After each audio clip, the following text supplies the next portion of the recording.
burya uwo uri we, agaciro tukugomba, umuntu tukubonamo, urwego tugushyiramo, mbese aho tugukarasa, ni ibintu bishobora kugaragarira ako kanya igitaraganya, mu buryo uvugamo, ibintu ukoze mu ruhame cyangwa ibintu ukoze abantu bakakubona bakureba, mbese byose uwo uri we ni ibintu bigaragara mu kanya nk'ako guhumbya, bitewe nawe, bitewe n'imyitwarire yawe.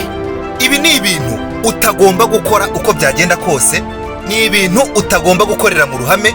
Niba ushaka kuba umuntu w'indangagaciro, tukakubona nk'umuntu wiyubashye, kuko burya ntabwo abantu bazaza ngo babikubwire, ariko burya ibyo uzakora ibyo uzakora mu ruhame nibyo bizagaragaza neza uwo uri we, bakabibona bucece bakakwihorera. Ibi rero ni ibintu utagomba gukora mu ruhame, atari ukugira ngo gusa ushimishe abantu, ahubwo ari ukurinda agaciro kawe, imbaraga ndetse n'icyubahiro mu bandi. Ikintu cya mbere uzirinda mu gihe uri mu bandi, burya uzirinda ikintu cyo kwerekana ko uri umuntu ukunda kurekarama, ukunda gukomplayininga mu bandi. Ni ikintu kibi cyane kikugaragaza nabi. Uzirinde kuba wa muntu uhorana ibibazo, uhora agaragaza ko atanyuzwe, kabone koko niyo yaba hari serivisi utahawe neza, cyangwa se hari ibyo wakaba utahawe kandi ugenewe. Uzirinde kugaragara nk'umuntu ukomplayininga mu bandi, kuko bikugaragaza nk'umuntu ufite urwego ruri hasi rw'imitekerereze. Uti gute rero? Uzarebe hari umuntu uba uri mu bandi, ugasanga niba habaye hari nk'ikintu kibaye, ugasanga niwe ufashe iya mbere, ugasanga niwe uzamuye ijwi kurusha abandi, yerekana ibibazo bihari, yerekana ko hari ibintu bakabaye kuba bahabwa wenda batahawe mu buryo bwa nyabwo. Akenshi uzasanga nk'iyo ari mu kazi, abakoresha bakunze kumwikuraho bavuga ko agumura abandi.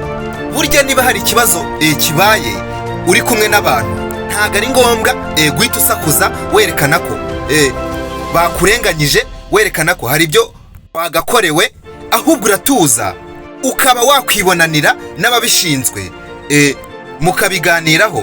Ariko ntabwo ari ngombwa kugira ngo uhite usakuza ugumura abandi, werekana ko hari ikibazo gihari. Abo bantu muri sosiyete ntabwo baba bakunzwe, ndetse n'aba bagenzi bawe uba uzi ko uri kuvugira, baba bakubona nka biri hanze. Iga gutuza mu gihe hari ikibazo kitagenda neza, wegera ababishinzwe ariko utuje, ikibazo gikemuke, ariko wigaragara nk'umuntu uhorana utubazo twa hato na hato. Ikintu cya kabiri utagomba gukora mu ruhame, utagomba gukora mu bantu, irinde ikintu cyo kwisobanura cyane, ushaka kugira ngo abantu basobanukirwe ibyo wakoze cyangwa uwo uri we, kuko ni ikosa rikomeye cyane. Burya mu gihe uzaba ushaka kwisobanura kugira ngo tumenye uwo uri we, wenda utwereka ko utari umuntu mubi, utubwira ingeso zawe nziza, twebwe ntabwo ibyo ngibyo ari byo tuzaba dushaka kumva, ahubwo burya abantu kumva ibintu bitewe n'ibyo dushaka kumva. Burya ntuzate igihe cyawe, ntuzate umwanya wawe ushaka kwisobanura ku bantu ngo ukabye. Niba hari nk'ikintu cyakubayeho, niba hari nk'ikintu wakoze ari nk'ikosa wenda ryakubayeho, burya kwisobanura cyane ushaka kutwumvisha uburyo byakugwiririye, uburyo busanzwe uri umwana mwiza, uburyo utabigizemo uruhare, ibyo nibyo bibi cyane kurusha guceceka ugatuza. Umwe akavuga ibi, uyu akavuga ibi, bakaguma mu rujijo batazi ukuri kwa nyako uko byagenze. Iyo babonye uri poze utuje, nibwo batangira nabo kwinyuramo, bakavuga ngo ariko buriya ibyo dutekereza nibyo, akaguma mu rujijo. Icyo gihe nibwo uba ubari imbere y'intambwe. Burya uzarebe nk'ibyamamare nk'abanyapolitiki cyangwa se abandi bantu bazi ibintu, bazi psychology cyangwa se ibigendanye n'imitekerereze y'abantu. Buriya iyo hari nk'ikosa yagaragawemo cyangwa ari nk'ibintu biri kumuvugwaho, ntago umuhanga ahita agenda ngo abivuguruze, abinyomoze, avuge ngo byagenze gutya, arabihorera. Ukabanza mukivamo, umwe akavuga ibi, undi akavuga ibi, uwavuze ibi uyu munsi ejo akivuguruza, atari ko buriya nibyora, ati cyangwa se ubwo byagenze gutya. Urwo rujijo abantu bakomeza barimo, ashyira nk'igihe runaka akazaza atuje akababwira ati erega burya ibi mwumvishe byagenze gutya byagenze gutya. Icyo gihe ibyo ababwiye mwe mwarabanjije kugira byinshi mugenda muvuga bigiye bitandukanye. Icyo gihe kubera muba mwarabuze igisubizo, icyo gihe ibyo ababwiye nibyo muhita mufata nk'ukuri niyo yaba abeshya. Burya ntukisobanure ku bantu, ntugate umwanya wawe wisobanura ku bintu byinshi ubwira abantu, kuko uko uguma utuje nibwo abantu basobanukirwa ko nta kintu na kimwe gituma upanika.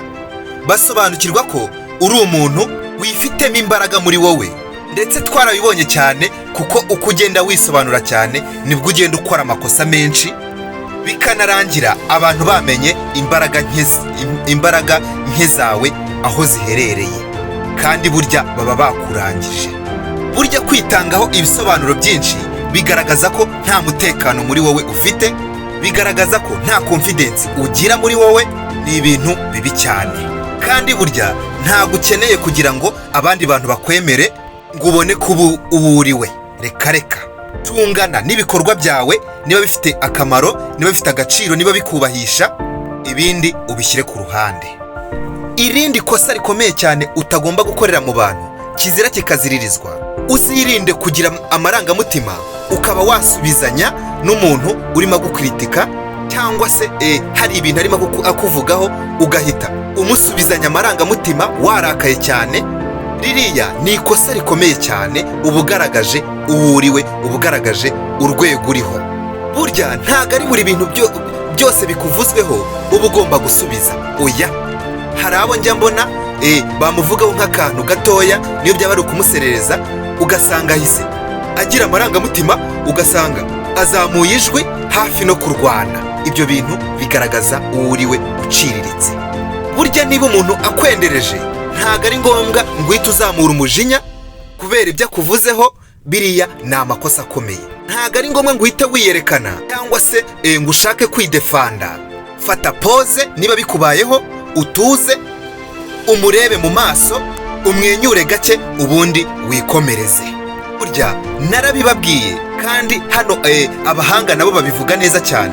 Burya gusubiza umuntu ukwendereje cyangwa se ukuvuzeho ibintu bitari byiza, mbese wa muntu ugushotora, ntabwo kumusubiza byiza ari ukumusubiza ako kanya, kuko burya nawe hari igihe uhubuka ugasanga ibintu umuvuzeho ni ibintu utatekerejeho, ahubwo biragusebeje kurushaho.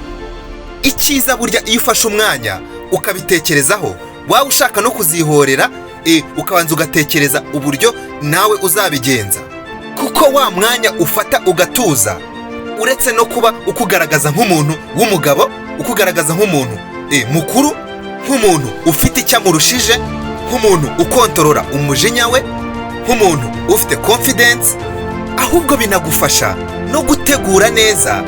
Waba ugiye nawe kugira nk'ikintu umukorera kikaba ikintu noneho kimusenya ku rwego rubi cyane. Guhita ugaragaza amarangamutima rero mu gihe umuntu agushotoye ni ibintu bibi cyane, bihita bikugaragaza mu ruhame nk'umuntu uciriritse, udafite icyizere muri we. Ikindi kintu kibi cyane utagomba gukora mu ruhame ni ikintu cyo kuvugavuga abandi bantu. Burya iyo uvugavuga abandi bantu bishobora gutuma ako kanya abantu bakwemera muri ako kanya, ariko bikarema gutakarizwa icyizere n'abo bantu kw'igihe kirekire. Burya iyo uvuga abantu badahari, uri kubabwira abandi muri kumwe, abo bantu uri kubwira bibaza ikintu uvuga mu gihe utari kumwe nabo. Bibaza ese burya atuvuga ibingana iki mu gihe twebwe tudahari? Nicyo kintu cya mbere bahita bibaza. Burya nujya kuvuga umuntu adahari, jya ubanza utekereze uti ese ibintu ngiye kuvuga mu by'ukuri biramwubahisha? Ese ibi bintu ni ingirakamaro ko mbivuga? Ese ibi bintu birubaka mu by'ukuri? Niba ubona atari ko bimeze, reka kugira ikintu utangaza, kuko burya guceceka byubaka icyizere. Iki reka mpite nkijyanisha n'ikindi gikurikiyeho.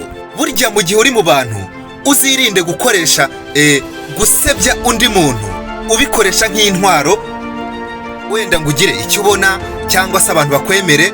Burya uzirinde kubikora usebya undi muntu ni ikosa rikomeye cyane. Burya abantu bari class cyangwa se abantu biyubashye ntago bashyira abandi bantu hasi babasebya kugira ngo bemerwe, kugira ngo bagaragare nk'abantu bakomeye.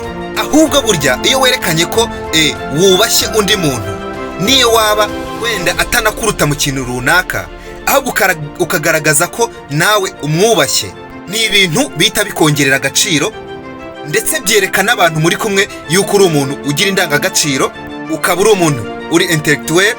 Kuko burya kwerekana ko wubashye umuntu ntago bivuze ngo abantu bareta babona yuko akurenzeho. Kenshi rwose baba banabibona yuko umurenzeho, ariko babona ikindi kintu cy'ingenzi, yuko uri umuntu ugira indangagaciro, uri umuntu muzima. Ikindi kintu ugomba kureka, ndetse ukaba uzanirinda no kugikorera mu ruhame, uzirinde ndakivuga gutera, uzirinde kwibonekeza. Uzirinde ikintu cyo kwibonekeza. Tuvuge wenda murimo muraganira, muri nk'abantu benshi murimo muraganira, 2, 3 cyangwa 5 murimo muganira, we ugashaka uburyo ubarusha ijwi cyangwa se ukazamura ijwi kugira ngo ushaka ko ari we wumvwa, ndetse abandi ukababuza kuvuga, ukababuza gutanga ibitekerezo, ugashaka kuyobora ikiganiro kandi wenda atari nawe wanatumiye abantu. Mbese mu bintu byose ukaba ushaka kwishyira hejuru kugira ngo ugaragare yuko uyoboye. Ugasanga urimo uvanga ibintu wenda n'ingingo zari kwigwaho, zari zateganyijwe kwigwaho, ugasanga urimo urabivangavanga, ikintu cyose utangaho ibitekerezo, kandi ibitekerezo bipfuye cyangwa se bitaganisha ku ngingo nyamukuru.